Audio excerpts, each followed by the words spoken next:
Hello and happy learning.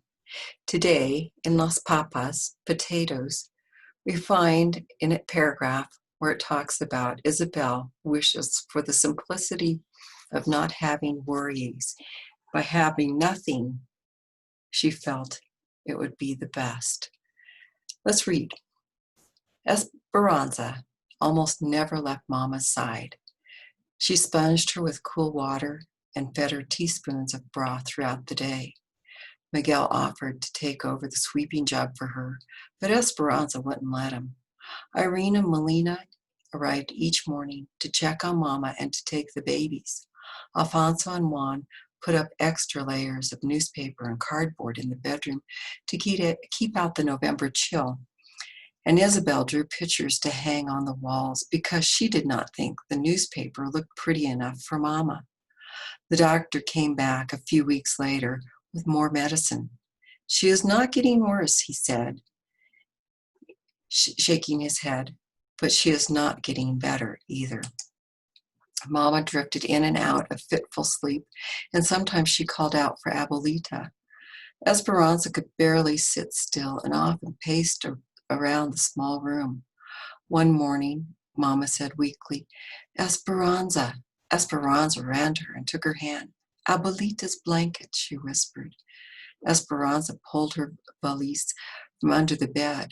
She had not opened it since before the dust storm, and saw the fine brown powder had even found its way deep inside, as it had found its way into Mama's lungs.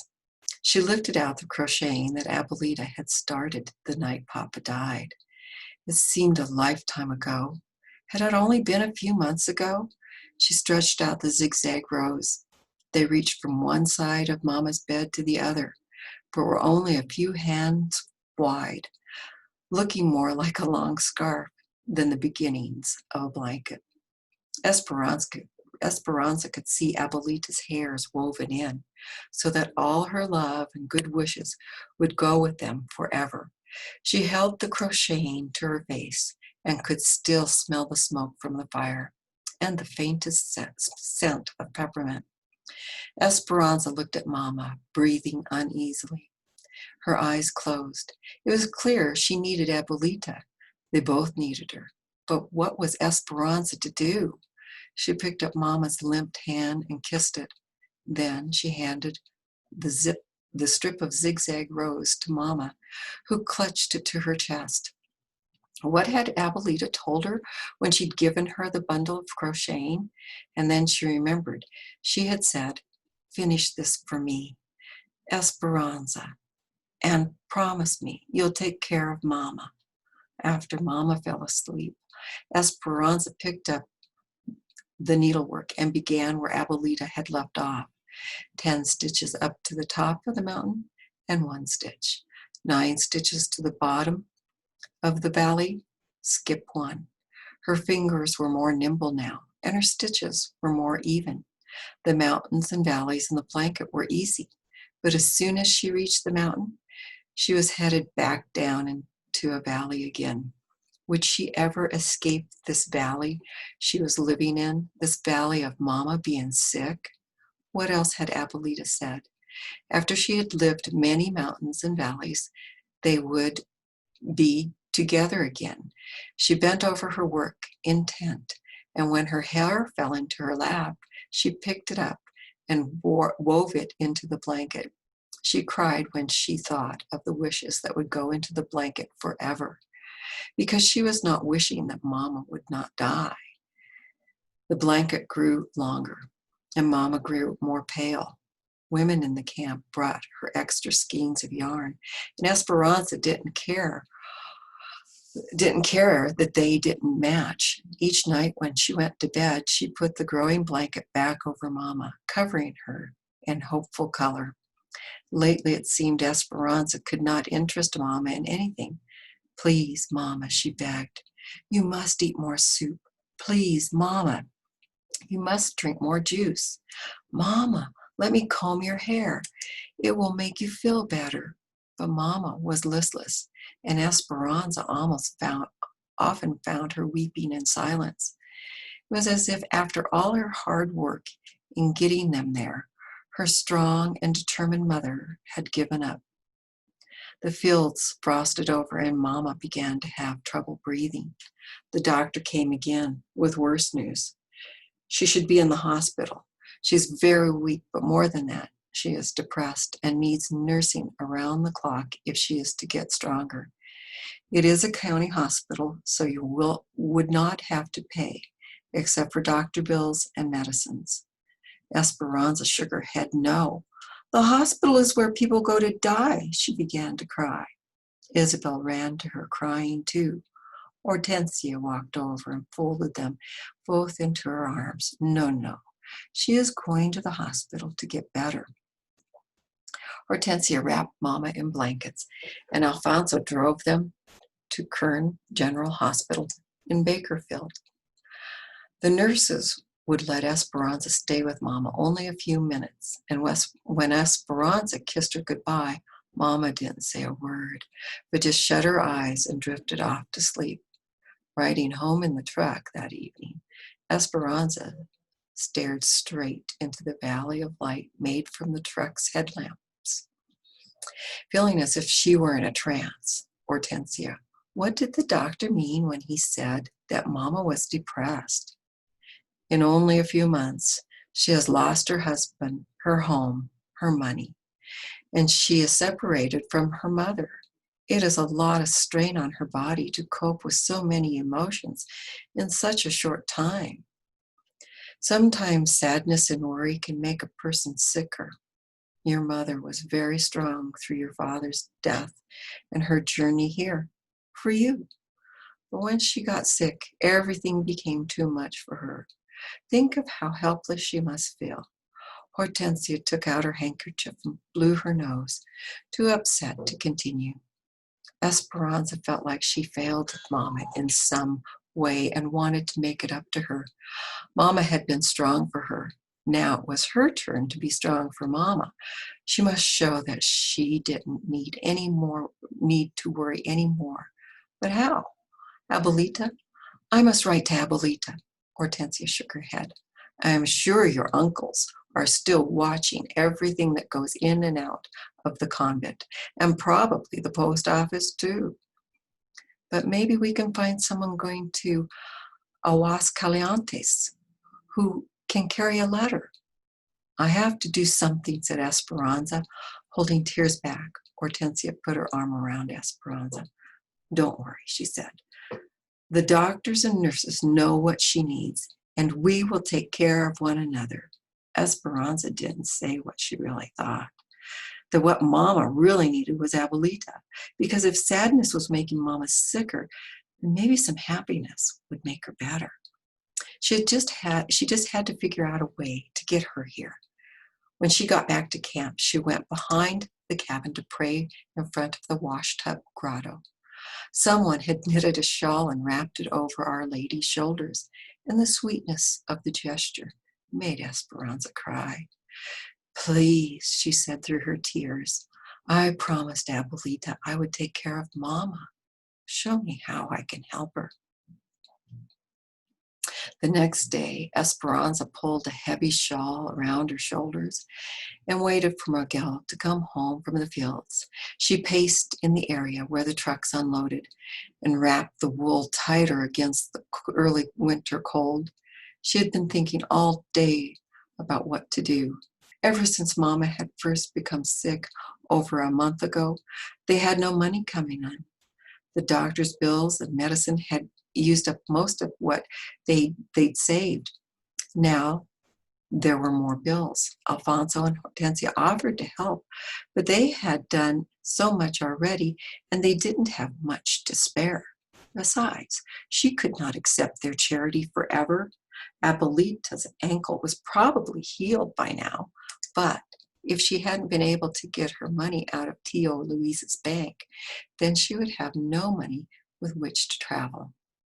If Esperanza could somehow get money to Abuelita, and maybe she could come sooner. When Miguel jumped off the trucks, she called to him, "What have I done to deserve this honor, mi Oriana?" he said, smiling and walking towards her. Please, Miguel, no teasing. I need help. I need to work so I can bring Abuelita to Mama. He was quiet, and Esperanza could tell he was thinking. But what could you do? And who would take care of the babies? I could work in the fields or in the sheds, and Melina and Irene have already offered to watch Pepe and Lupe. It's only men in the fields right now, and you're not old enough to work in the sheds. I am tall. I'll wear my hair up. They won't know. The problem is that it's the wrong time of year. They aren't packing anything right now, not until asparagus in the spring. My mother and Josefina are going out to cut potato eyes for the next 3 weeks. Maybe you can go with them. But it's just 3 weeks, said Esperanza. I need more work than that. Anza, if you're good at cutting potato eyes, they will hire you to tie grapes. If you're good at tying grapes, they'll hire you for asparagus. That's how it works. If you're good at one thing, then they'll hire you for another. She nodded. Can you tell me one thing more, Miguel? Claro, certainly. What are potato eyes? Esperanza huddled with Josefina and Hortensia and a small group of women waiting for the morning truck to take them to the sheds. The thick tulle ground fog that hugged the earth settled in the valley, surrounding them as if they'd stood within a deep gray cloud. There was no wind, only silence and penetrating cold. Esperanza bundled in all the clothing that she could put on: old wool pants, a sweater, ragged jacket, a wool cap, and thick gloves over thin gloves, all borrowed from friends in the camp. Hortensia had shown her how to heat a brick in the oven and bundle it in newspaper, and she hugged it to her body to keep warm as they rode on the truck. Since the driver could only see a few yards ahead, the truck rumbled slowly on the dirt road. They passed miles of naked grapevines, stripped of their harvest and bereft of their leaves. Fading into the mist, the brown and twisted trunks looked frigid and lonely. The truck stopped at the big packing shed. It was really one long building with different open air sections, as long as 6 train cars. The railroad tracks ran along one side, and docks for the trucks ran along the other. Esperanza had heard Mama and the others talk about the sheds, how they were busy with people, women standing at long tables packing the fruit, trucks coming and going with their loads fresh from the fields, and workers stocking the train cars that would later be hooked to a locomotive to take the fruit all over the United States. But cutting potato eyes was different. Since nothing was being packed, there wasn't the usual activity. Only 20 or so women gathered in the cavernous shed, sitting in a circle on upturned crates, protected from the wind by only a few stacks of empty boxes. The Mexican supervisor took their names. With all the clothing they were wearing, he barely looked at their faces. Josefina had told Esperanza that if she was a good worker, the bosses would not concern themselves with her age. So she knew she would have to work hard. Esperanza copied everything that Hortensia and Josefina did. When the women put hot bricks between their feet to keep them warm while they worked, so did she. When they took off their outer gloves and worked with thin cotton ones, she did the same. Everyone had a metal bin sitting behind them. The field workers brought cold potatoes and filled their bins. Hortensia took a potato, and then, with a sharp knife, she cut it into chunks around the dimples. She tapped her knife on one of the dimples. "That is an eye," she whispered to Esperanza. "Leave 2 eyes in every piece, so there will be 2 chances for it to take root." Then she dropped the chunks into the burlap sack. When the sack was full, the field workers took it away. "Where do they take them?" she asked Hortensia. "To the fields. They plant the eye pieces and then the potatoes grow." Esperanza picked up a knife. Now she knew where potatoes came from. The women began chatting. Some knew each other from camp, and one of them was Marta's aunt. Is there any more talk of striking? Asked Josefina. Things are quiet now, but they are still organizing, said Marta's aunt. There is talk of striking in the spring when it is time to pick. We are afraid there will be problems. If they refuse to work, they will lose their cabins in the immigrant camps. And then where will they live? Or worse, will they all be sent back to Mexico? How can they all be sent back? Asked Hortensia. Repatriation, said Marta's aunt. La Moraga. The immigration authorities rounded up people who cause problems and check their papers. If they are not in order, or if they do not happen to have their papers with them, the immigration officials send them back to Mexico. They have heard that they have sent people whose family live here for generations, those who are citizens and have never been to Mexico. Esperanza remembered the train at the border and the people being herded onto it. She had been thankful for the papers that Abuelita's sisters arranged. Marta's aunt said there is also some talk about harming Mexicans who continue to work. The other women sitting around the circle pretended to concentrate on their potatoes, but Esperanza noticed worried glances and raised eyebrows. Then Hortensia cleared her throat and said, "Are you saying that if we continue to work during the spring, your niece and her friends might harm us?" "We are praying that does not happen. My husband says we will not join them. We have too many mouths to feed, and he has told Marta she cannot stay with us. We cannot risk being asked to leave the camp or losing our jobs because of our niece." Heads nodded in sympathy, and the circle was silent, except for the sounds of knives cutting crisp potatoes. "Is anyone going to Mexico for La Navidad?" asked another woman. Wisely changing the subject, Esperanza kept cutting potato eyes, but listened carefully, hoping someone would be going to Aguascalientes for Christmas, but no one seemed to be traveling anywhere near there. A worker refilled Esperanza's metal bin with another load of cold potatoes. The rumbling noise brought her thoughts back to what Marta's aunt had said. If it was true that the strikers would threaten people who kept working, they might try and stop her too. Esperanza thought of Mama in the hospital and Abuelita in Mexico, and how much depended on her being able to work. If she was lucky enough to have a job in the spring, no one was going to get in her way. A few nights before Christmas, Esperanza helped Isabel make a yarn doll for Sylvia while the others went to a camp meeting. Ever since Esperanza had taught Isabel how to make the dolls, it seemed there was a new one born each day. The mananas of every color now sat in a line on their pillows. Sylvia would be so surprised, said Isabel. She has never had a doll before. We'll have to make some clothes for it too, said Esperanza. What was Christmas like at El Rancho de las Rosas? Isabel never tired of Isabel's stories about her previous life.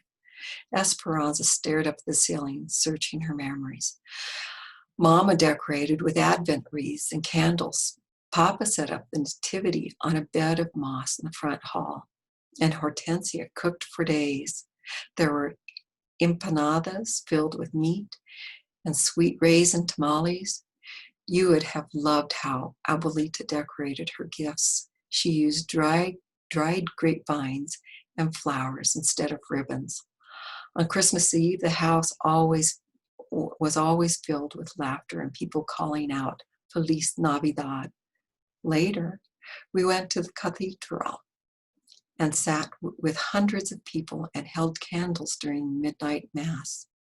Then we came home in the middle of the night, still smelling of incense from the church, and drank some warm atole de chocolate and opened our gifts. Isabel sucked in her breath and gushed out, "What kind of gifts?" I can't remember," said Isabel, braiding the yarn doll's legs. "All I remember is being happy." Then she looked around the room as if seeing it for the first time. One of the table legs was uneven and had to be propped up by a piece of wood so it wouldn't wiggle. The walls were patched and peeling. The floor was wood plank and splintery, and no matter how much she swept, it never looked clean. The dishes were chipped and the blankets frayed, and no amount of beating could remove their musty smell. Her other life seemed like a story she had read in a book a long time ago. Un cuentos de hadas, a fairy tale. She could see the illustrations in her mind. The Sierra Madre, El Rancho de las Rosas, and a carefree young girl running through the vineyard. And now, sitting in this cabin, the story seemed as if it were about some other girl. Someone Esperanza didn't know anymore. "What do you want for Christmas this year?" asked Isabel. "I want Mama to get well. I want more work. And" she stared at her hands and took a deep breath. After 3 weeks of potato eyes, they were dried and cracked from the starch that had soaked through her gloves. "I want soft hands. What do you want, Isabel?" Isabel looked at her with big doe eyes and said, "That's easy. I want anything." Esperanza nodded and smiled, admiring the completed doll. She handed it to Isabel, whose eyes, as usual, were excited. They went to bed, Isabel in her cot and Esperanza in her bed that she and Mama had slept in. She turned towards the wall, yearning for the holidays of her past, and repeated what was becoming a nitro ritual of silent tears. She didn't think anyone ever knew that she had cried herself to sleep until she felt Isabel patting her back. "Esperanza, don't cry again. We will sleep with you if you want." She turned towards Isabel, who was holding the family of yarn dolls. Esperanza couldn't help but smile and lift the covers. Isabel slid in beside her, arranging the dolls between them. Esperanza stared into the dark. As Isabel had nothing, but she also had everything. Esperanza wanted what she had. She wanted so few worries that something as simple as a yarn doll would make her happy. On Christmas Day, Esperanza walked up to the front steps of the hospital while Alfonso waited in the truck. A couple passed her carrying gifts wrapped in shiny paper. A woman a woman hurried by carrying a poinsettia plant and wearing a beautiful red wool coat with a rhinestone Christmas tree pinned to the lapel. Esperanza's eyes riveted on the coat and the jewelry. She wished she could give Mama a warm red coat and a pin that sparkled. She thought of the gift she had in her pocket. It was nothing more than a small, smooth stone she had found in the fields while weeding potatoes. The doctor had moved Mama to a ward for people with long-term illness. There were only 4 other people on the floor, and the patients were spread out. Their occupied beds scattered among the rows of bare mattresses in the long room.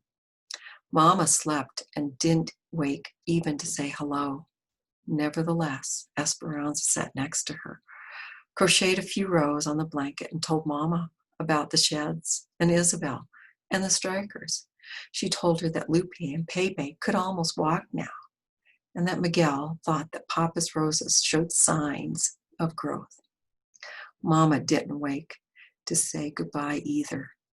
Esperanza tucked the blanket around her, hoping that the color from the blanket would slowly seep into Mama's cheeks. She put the stone on the night table and kissed Mama goodbye. "Don't worry. I'll take care of everything. I will. I'll be La Patrona for the family now." Until next time, bye-bye.